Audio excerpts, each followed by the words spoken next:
اسے یاد آیا دوپہر کو جب وہ یونیورسٹی سے لوٹی تھی تب صبا نے اسے بڑے زور و شور سے رات کی دعوت کے بارے میں بتایا تو وہ بھی اس نے کوئی تاثر نہیں دیا تھا۔ کیا بات ہے زوئی، آج کل تمہارا موڈ کچھ ٹھیک نہیں لگ رہا۔ کیا ہوا ہے؟ مجھے ٹھیک تو ہوں میں، وہ اکتا کر بولی تو صبا نے کہا جب تم ٹھیک ہوتی ہو تو ایسی نہیں ہوتی، سچ بتاؤ کیا بات ہے؟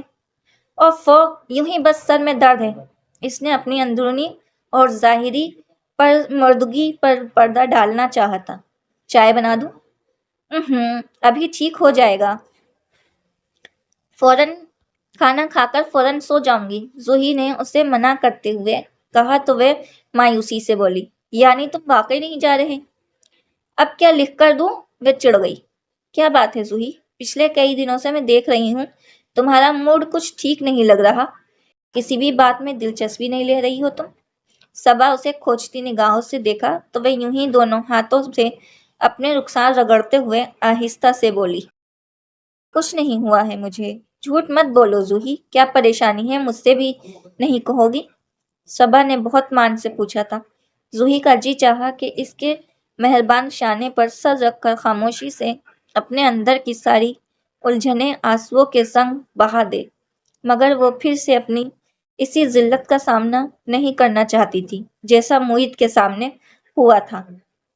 کچھ نہیں یار، پتہ تو ہے تمہیں 2 ماہ کے بعد فائنل ایگزامز ہیں، بس انہی کی ٹینشن ہے۔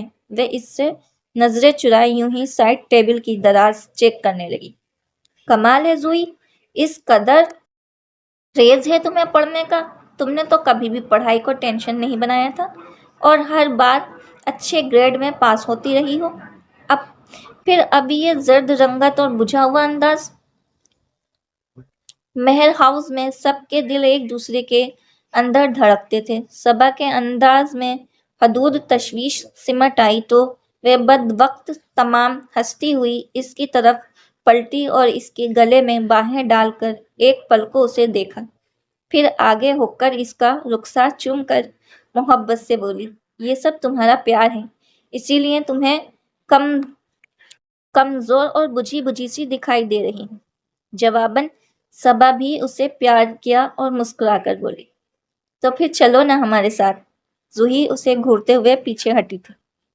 ایموشنلی بلیک میل کرنے کی کوشش مت کرو، میرے سر میں واقعی درد ہو رہا ہے، ابھی میں چائے پی کر سونے لگی ہوں۔ دفع ہو جاؤ تم، اب بات مت کرنا مجھ سے، وہ منہ پھلا کر کہتی چلی گئی۔ زوہی ہلکی سی سانس بھرتے ہوئے آزردگی سے مسکرا دی تمہیں کیا بتاؤں صبا، کس بھنور کے چکر میں پڑی ہوں میں، ذرا سی بے احتیاطی پوری زندگی برباد کرنے کو کافی ہے۔ نہ تو آگے کوئی جگنو ستارہ دکھائی دیتا ہے اور نہ ہی پیچھے۔ گیٹ پر ہی نوفل اور نگین نے ان کا استقبال کیا تھا۔ انس بھائی ہمیں ڈراپ کرنے آئے ہیں، نگین کے گلے لگتے ہوئے صبا نے سرگوشی کی تو وہ لجا کر رہ گئی۔ نوفل تو انس کو بھی اندر لانے پر باضد تھا اور وہ موصوف سر کے بل آنے پر تیار، مگر تائی جان اور چچی جان کی تنبیہ نگاہوں نے زبردستی اسے آپے میں رہنے پر مجبور کر دیا، نتیجن وہ باہر ہی سے گاڑی لے کر رخصت ہو گیا۔ آپ لوگ پلیز اندر چلیں، امی آپ کا بہت بے چینی سے انتظار کر رہی ہیں، نوفل نے صبا پر ایک گہری نگاہ ڈالتے ہوئے مسکرا کر کہا تو وہ سب اس کی سائیڈ سے نکل کر ڈرائنگ روم میں چلے آئے، جہاں نہ صرف صالح بیگم بلکہ زرینہ بیگم اور طرحدار عدنیہ بھی موجود تھیں۔ یہ تو سخت ناانصافی ہے آپا، میں نے تو سب کو انوائٹ کیا تھا اور وہ شرارتی سی زوہی کیوں نہیں آئی؟ صالح بیگم نے محبت بھرا شکوہ کیا تو تائی جان نے کہا اس کی طبیعت ٹھیک نہیں تھی، ورنہ تو ایسے موقعوں پر سب سے آگے ہوتی ہے۔ باقی رہ گیا موعد، تو اس کی جو بھی کچھ ایسی ہے، نہ دن کا پتہ چلتا ہے نہ رات کا، اور ہم تو اپنی سویٹ سی بھابھی کی محبت میں چلے آئے، جاوید نے شرارت سے کہا تو سب کے بیچ اس طرح کہنے پر نگی جھیپ گئی، یعنی ہم سب کا کوئی ذکر ہی نہیں؟ نوفل نے مسکراتے ہوئے پوچھا تو وہ فوراً بولا دیکھیے ہم تو یہاں کھانے پر معاہدہ ہوئے ہیں اور آج کل سوشل اسپیشل بھجوائے گئے ہیں کہ ان کی خاطرداری کے مظاہرے دیکھے سکیں۔ جاوید سب کے ہنسنے اور نگی کے خجالت و شرم سے سرخ پڑے۔ صبا نے سب سے نظر بچا کر جاوید کو دھمکانا چاہا مگر نوفل نے دیکھ لیا بچے ایسی شرارتیں کرتے ہوئے ہی اچھے لگتے ہیں۔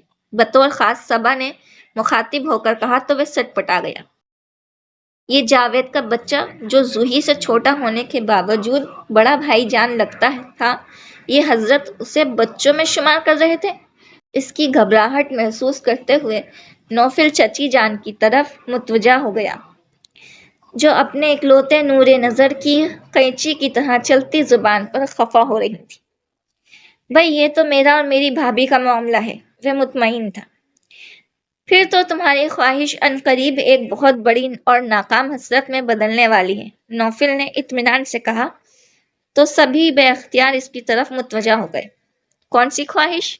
جاوید نے پوچھا تو وہ مسکراہٹ دباتے ہوئے بولا، یہی اپنی بھابھی کے ہاتھوں سے بنے کھانے کا لطف اندوز ہونے کی۔ کیوں؟ جاوید حیران ہوا تھا۔ خدا نخواستہ کہیں بھوکا تو واپس نہیں بھجوانے والے؟ ایسا تو کچھ نہیں، مگر یہ تم لوگوں کو ضرور بھوکا رکھے گی مستقبل قریب میں، کیونکہ محترمہ ایک ناکام ترین خاتون خانہ ہے۔ نوفل کے انکشاف پر جہاں سب کو ہنسی آئی، وہیں نگین نے پرزور احتجاج بھی کیا۔ اتنا برا تو نہیں پکاتی میں؟ ہاں ویسے اتنا برا بھی نہیں پکاتی۔ پرسوں جو پوڈنگ جو تم نے لان کے کارنر میں پھینکی تھی وہ مالی کی بلی کو بہت پسند آئی تھی۔ نوفل اس کا مذاق اڑا رہا تھا اور وہ سسرال والوں کے سامنے اس عزت افزائی پر خجل ہو رہی تھی۔ بھائی اتنا تنگ مت کرو ہماری بہو کو، اگر کچھ کمی ہے تو ہم ہیں نا بتانے والے۔ تائی جان نے محبت سے نگی کو ساتھ لگایا تو ان کی محبت بھری بات پر صالح بیگم کی آنکھیں نم ہو گئی۔ میں نے تو ان لوگوں کی تربیت میں کوئی کسر نہیں اٹھا چھوڑی، اب اگر آپ نگین میں کوئی کمی پائیں تو میری غلطی سمجھ کر درگزر کر دیجیے گا۔ کمال کرتی ہیں آپ، بہو بنا کر نہیں بیٹی بنا کر لے جاؤں گی، اور بیٹیوں کی خطائیں تو کبھی ماؤں کو دکھائی ہی نہیں دیتی۔ تائی جان نے اپنے مخصوص انداز میں انہیں تسلی دی۔ نگین نے ادنیا کو اٹھنے کا اشارہ کیا تو وہ ساتھ صبا کو بھی لیتی چلی گئی۔ توبہ ہے، کیسی رلانے والی گفتگو کر رہے ہیں سب۔ نگین کی طبیعت میں قدرے بچکانا پن تھا اور یہ یقیناً صالح بیگم اور نوفل کے لاڈ پیار کا نتیجہ تھا۔ یہی وجہ تھی کہ وہ ہر وقت ہنستی مسکراتی رہتی تھی اور اس کا یہ روپ اس کی دلکشی کو بڑھاتا تھا۔ واقعی ایسی باتوں سے تو شادی کے نام سے ڈر لگنے لگتا ہے، جیسے سسرال نہ ہوئی کوئی محاذ ہو گیا۔